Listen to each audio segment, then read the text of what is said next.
माननीय अध्यक्ष जी, एक और उदाहरण की तरफ मैं जाना चाहूंगा।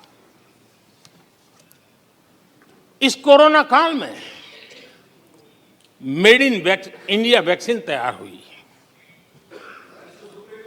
भारत ने दुनिया का सबसे बड़ा वैक्सीनेशन अभियान चलाया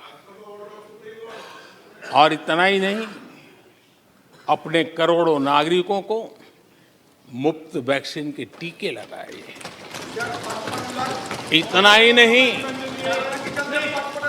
150 से ज्यादा देशों को इस संकट के समय हमने जहां जरूरत थी वहां दवाई पहुंचाई, जहां जरूरत थी वहां वैक्सीन पहुंचाई। और आज विश्व के कई देश हैं जो भारत के विषय में इस बात पर बड़े गौरव से विश्व के मंच पर धन्यवाद करते हैं, भारत का गौरवगान करते हैं। उसी प्रकार से तीसरे एक पहलू की तरफ ध्यान देता हूं। इसी संकट काल में आज भारत का डिजिटल इंफ्रास्ट्रक्चर, जिस तेजी से डिजिटल इंफ्रास्ट्रक्चर ने अपनी एक ताकत दिखाई है, एक आधुनिकता की तरफ बदलाव किया है, पूरा विश्व इसका अध्ययन कर रहा है। मैं पिछले दिनों G20 समिट में बाली में था। डिजिटल इंडिया की चारों तरफ वाहवाही हो रही थी और बहुत क्यूरियोसिटी थी कि देश कैसे कर रहा है।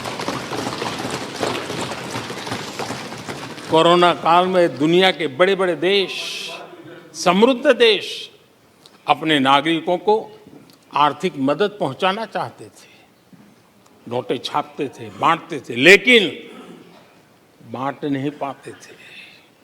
ये देश हैं जो एक फ्रैक्शन ऑफ सेकंड में लाखों करोड़ों रुपए देशवासियों के खाते में जमा करवा देता है। हजारों करोड़ रुपए ट्रांसफर हो जाते हैं। एक समय था छोटी छोटी टेक्नोलॉजी के लिए देश तरसता था। आज देश में बहुत बड़ा फर्क महसूस हो रहा है। टेक्नोलॉजी के क्षेत्र में देश बड़ी ताकत के साथ आगे बढ़ रहा है।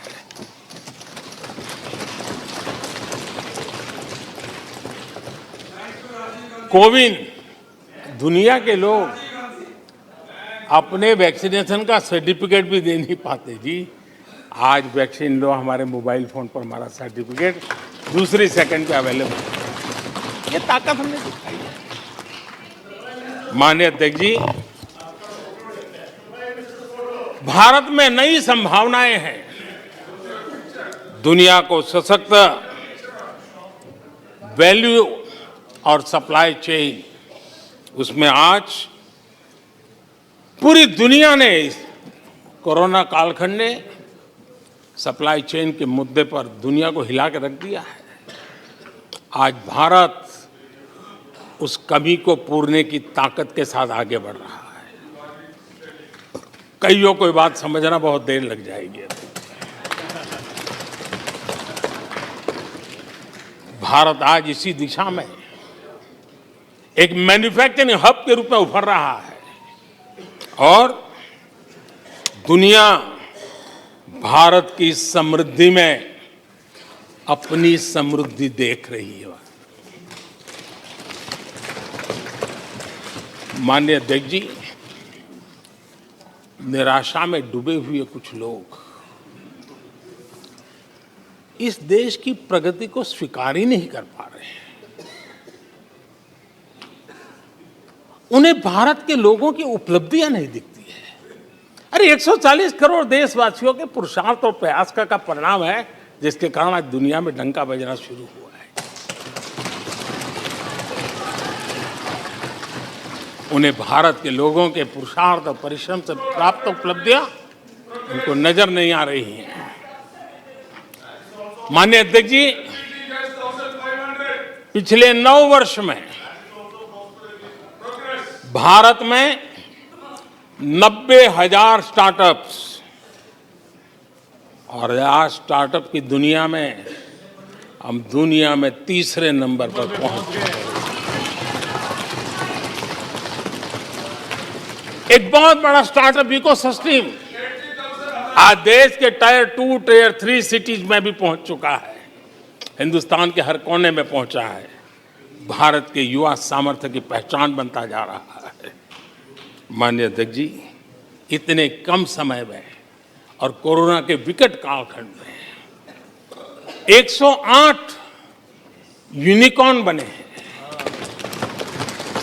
और एक यूनिकॉर्न का मतलब होता है उसकी वैल्यू 6-7 हजार करोड़ से ज्यादा होती है। ये देश के नौजवानों ने करके दिखाया। माननीय अध्यक्ष जी, आज भारत दुनिया में मोबाइल मैन्युफैक्चरिंग में दुनिया में दूसरा बड़ा देश बन गया है। घरेलू विमान यात्री डोमेस्टिक एयर ट्रैफिक में आज विश्व में हम तीसरे नंबर पर पहुंच चुके हैं। एनर्जी कंजम्पशन प्रगति के एक मानदंड माना जाता है। आज भारत एनर्जी कंजम्पशन में दुनिया में एक कंज्यूमर के रूप में तीसरे नंबर पर हम पहुंच चुके हैं। रिन्यूएबल एनर्जी की कैपेसिटी में हम दुनिया में चौथे नंबर पर पहुंच चुके हैं। स्पोर्ट्स कभी हमारी कोई पूछ नहीं होती थी, कोई पूछता नहीं था। आज स्पोर्ट्स की दुनिया में हर स्तर पर भारत के खिलाड़ी अपना रुतबा दिखा रहे हैं, अपना सामर्थ्य दिखा रहे हैं। एजुकेशन समेत हर क्षेत्र में आज भारत आगे बढ़ रहा है।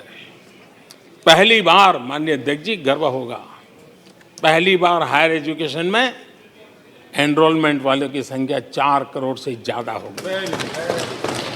इतना ही नहीं, बेटियों की भी भागीदारी बराबर होती जा रही है।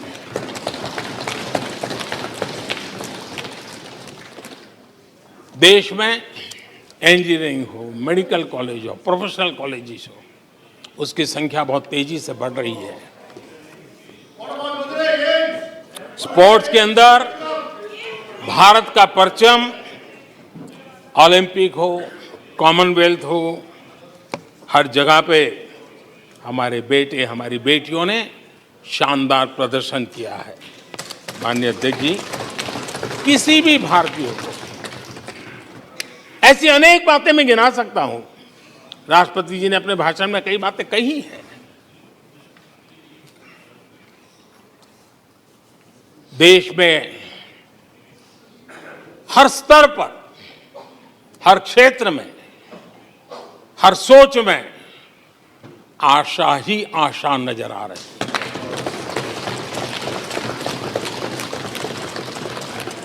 एक विश्वास से भरा हुआ देश है, सपने और संकल्प लेकर के चलने वाला देश है। लेकिन यहां कुछ लोग ऐसे निराशा में डूबे हैं, ऐसे निराशा में डूबे हैं। काका हाथरसी ने एक बड़ी मजेदार बात कही थी। काका हाथरसी ने कहा था, आगा पीछा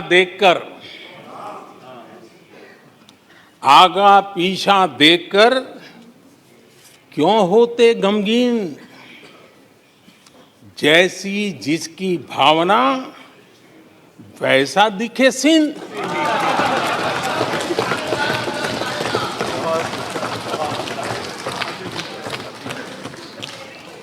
आदरणीय अध्यक्ष जी, आखिर ये निराशा भी ऐसे नहीं आई है। इसके पीछे कारण है। एक तो जनता का हुक्म, बार बार हुक्म, लेकिन साथ साथ इस निराशा के पीछे जो अंतर मन में पड़ी हुई चीज है, जो चैन से सोने नहीं देती है। और क्या है, पिछले 10 साल में 2014 के पहले 2004 से 14 भारत की अर्थव्यवस्था खस्ता हाल हो गई। निराशा नहीं होगी तो क्या होगा? 10 साल में महंगाई डबल डिजिट रही, महंगाई डबल डिजिट रही। और इसलिए कुछ अगर अच्छा होता है तो निराशा और उभर करके आती है। और जिन्होंने बेरोजगारी दूर करने के वादे किए थे, जिन्होंने बेरोजगारी दूर करने के वादे किए थे,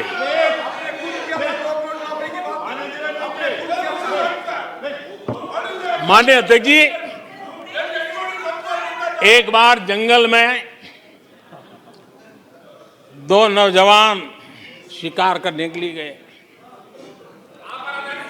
और वो गाड़ी में अपनी बंदूक नीचे उतार करके थोड़ा टहलने लगे। उन्होंने सोचा कि थोड़ा अभी आगे चलना है तो थोड़ा जरा हाथ पैर ठीक कर ले। लेकिन गए थे तो बाघ का शिकार करने के लिए, और उन्होंने देखा आगे जाएंगे तो बाघ मिलेगा। लेकिन हुआ ये कि वहीं पर बाघ दिखाई दिया। अभी नीचे उतरे थे, अपनी गाड़ी में बंदूक वहीं पड़ी थी। बाघ दिखा, अब करे क्या? तो उन्हें लाइसेंस दिखाया कि मेरे पास बंदूक का लाइसेंस है।